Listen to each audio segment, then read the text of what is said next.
வணக்கம் நண்பர்களே, நான் Ilango, insurance factory Ilango, Star Health senior sales manager. Friends, என்னோட 25 வருடத்த எக்ஸ்பீரியன்ஸில் ஹெல்த் இன்சூரன்ஸில் எல்லாருமே என்ன பண்ணுவாங்கன்னா, எதெல்லாம் வரும் அப்படிங்கிறத டீட்டெயில்டாக கேட்டு வச்சுக்குவாங்க. கஸ்டமராக இருந்தாலும் சரி, ஏஜென்ட்டாக இருந்தாலும் சரி, என்னெல்லாம் கவர் ஆகாது அப்படிங்கிறத மிக குறைந்த அளவே தெரிஞ்சு வச்சுப்பாங்க. அது எந்த இடத்துல பிரச்சனை வரும்? ஹாஸ்பிட்டலுக்கு போனால் தான் பிரச்சனை வரும்.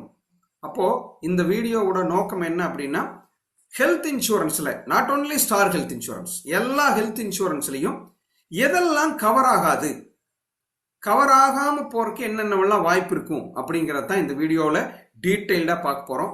10 பாயிண்ட்ஸ் அப்படிங்கிறது நான் எது எடுத்துட்டு வந்திருக்கேன் அப்படின்னா, மேக்சிமம் கவர் ஆகாத நிறைய பேர்த்துக்கு இஷ்யூவா இருக்கிற விஷயத்தை மட்டும்தான் நான் எடுத்துட்டு வந்திருக்கேன். இதை தாண்டியும் நிறைய விஷயங்கள் இருக்கு.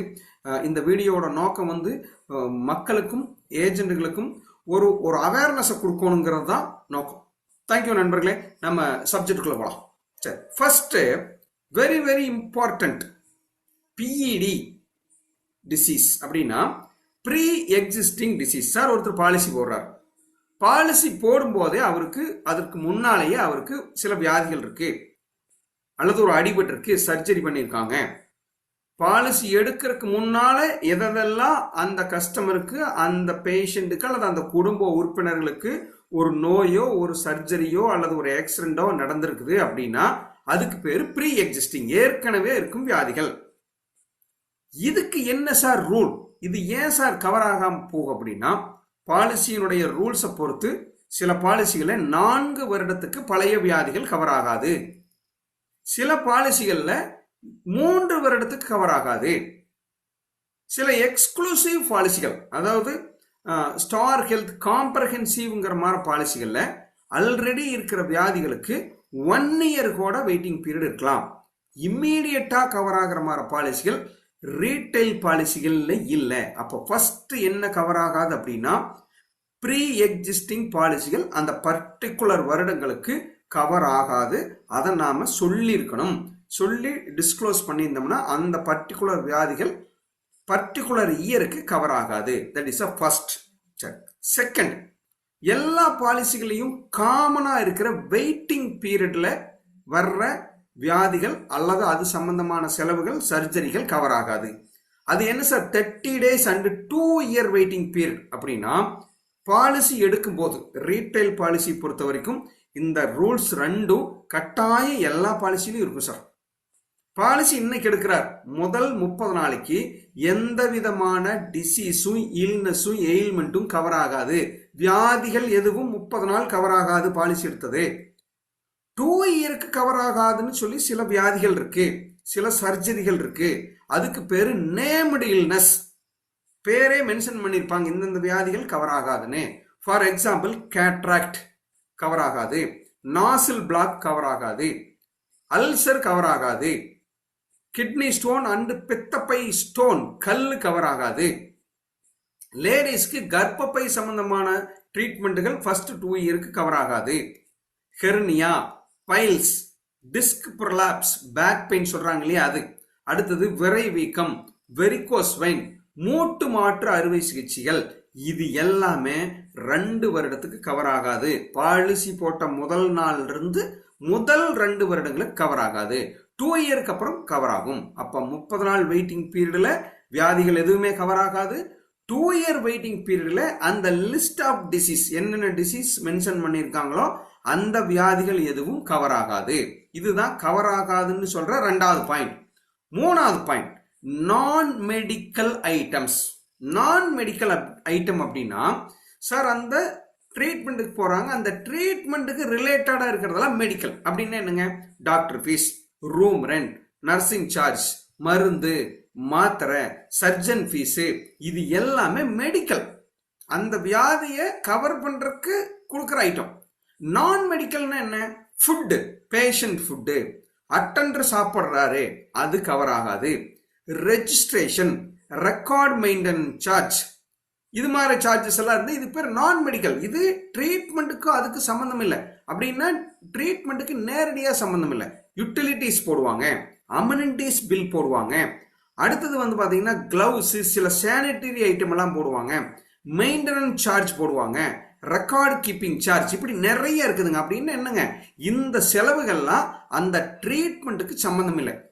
இந்த செலவு பண்ணலினாலும் அந்த நோய் நல்லாகும் அல்லது அதுக்கு ட்ரீட்மெண்ட் பண்ணுவாங்க. நல்லா புரிஞ்சுக்கங்க. நான் மெடிக்கல்னா அந்த ட்ரீட்மெண்ட்டுக்கு நேரடியா சம்பந்தம் இல்லாத சார்ஜுகள் எப்பவுமே கவர் ஆகாது.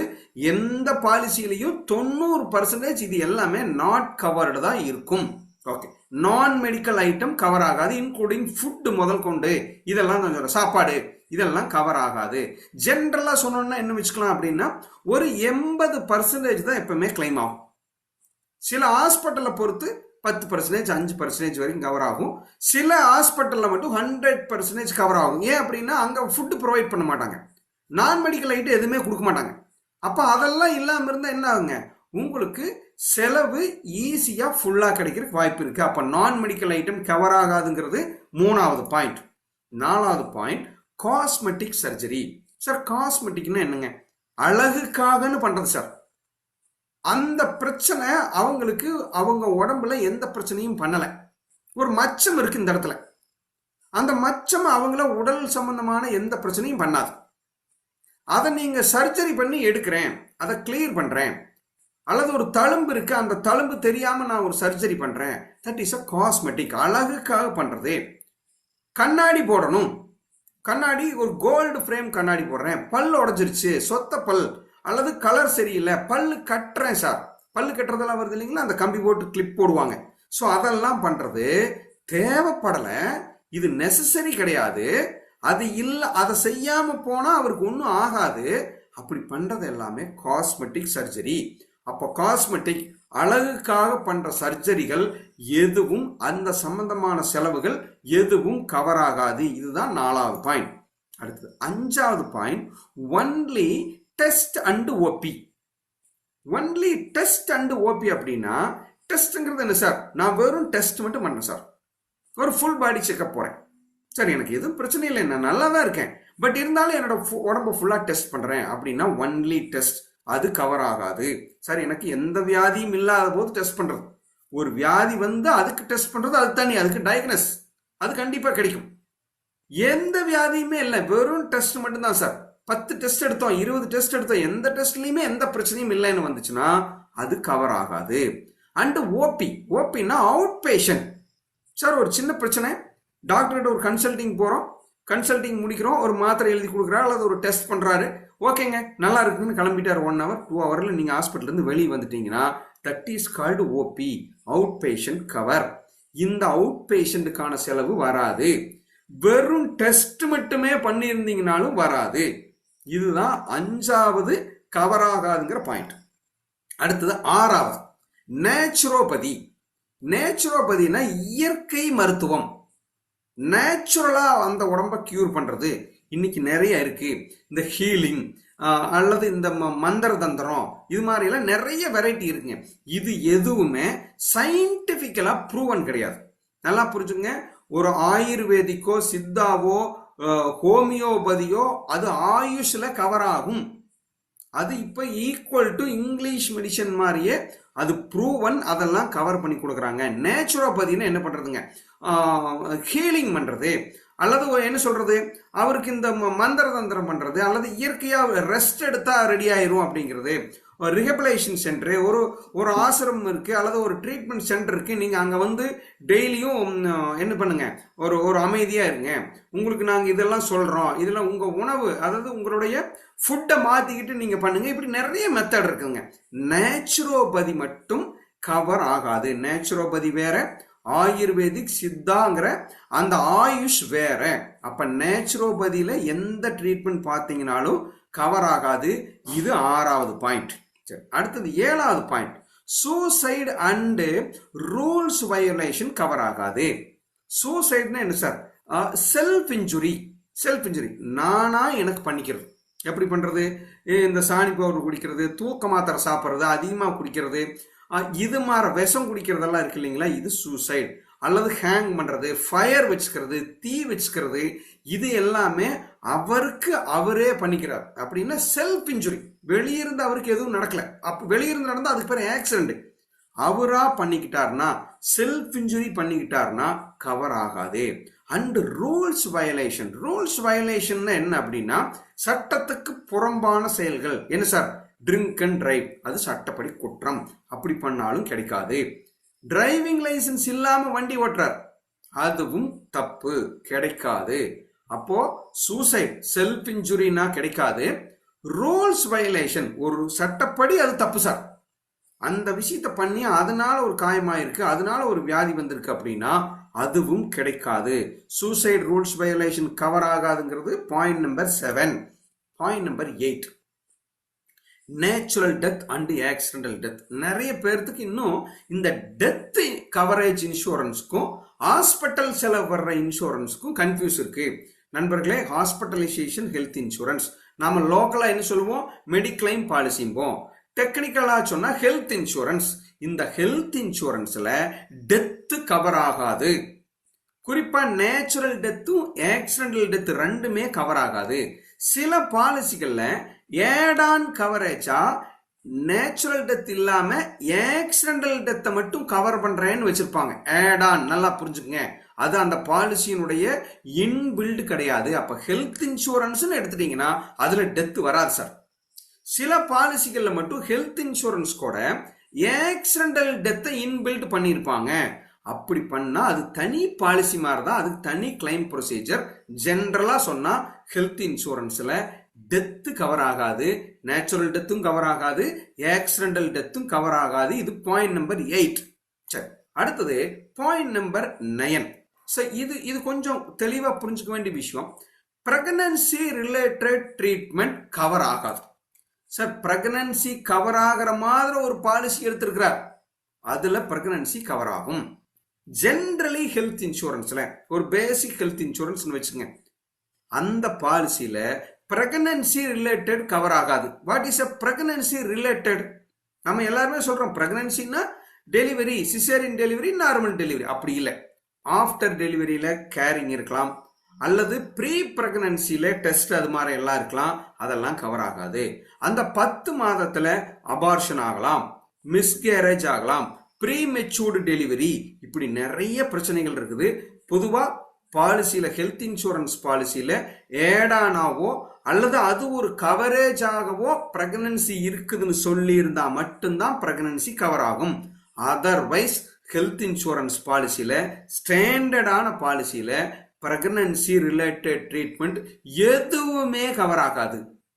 ஏன் சார்? இந்த பிரெக்னன்சி அண்ட் பிரெக்னன்சி ரிலேட்டட் ட்ரீட்மெண்ட்ங்கிறது நோய் கிடையாது, நல்லா புரிஞ்சுக்கணும். ஹெல்த் இன்சூரன்ஸ்ங்கிறது எதுக்கு எடுத்துக்கிறோம்? நோய் வந்தா, எதிர்பார்க்காம ஒரு விபத்து வந்தா, அல்லது தெரியாம ஒரு வியாதி வந்துருச்சு அப்படின்னா அந்த ட்ரீட்மெண்ட்டை கவர் பண்றதுதான் ஹெல்த் இன்சூரன்ஸ். பிரெக்னன்சிங்கிறது தெரியாம வந்தது கிடையாது, அது நோயும் கிடையாது. அப்ப ஸ்டாண்டர்ட் ஹெல்த் இன்சூரன்ஸ் பாலிசியில பிரெக்னன்சி ரிலேட்டட் ட்ரீட்மெண்ட் கிடைக்காது.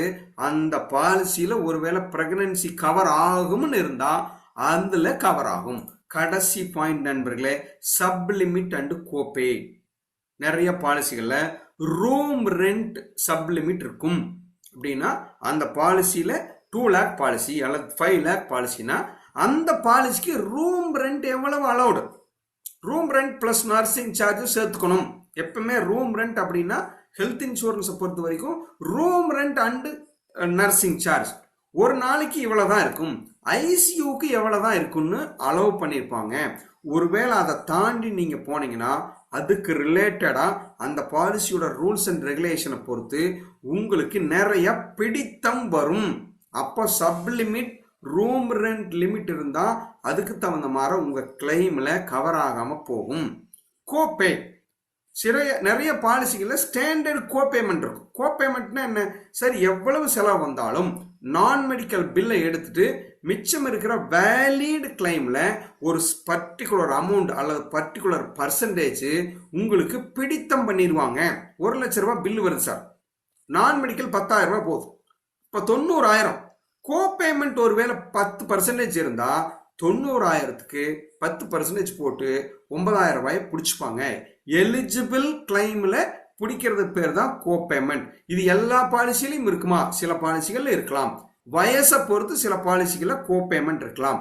சப் லிமிட்டும் அப்படித்தான், ஒவ்வொரு பாலிசிலையும் ஒவ்வொரு மாதம் மாறி இருக்கும்.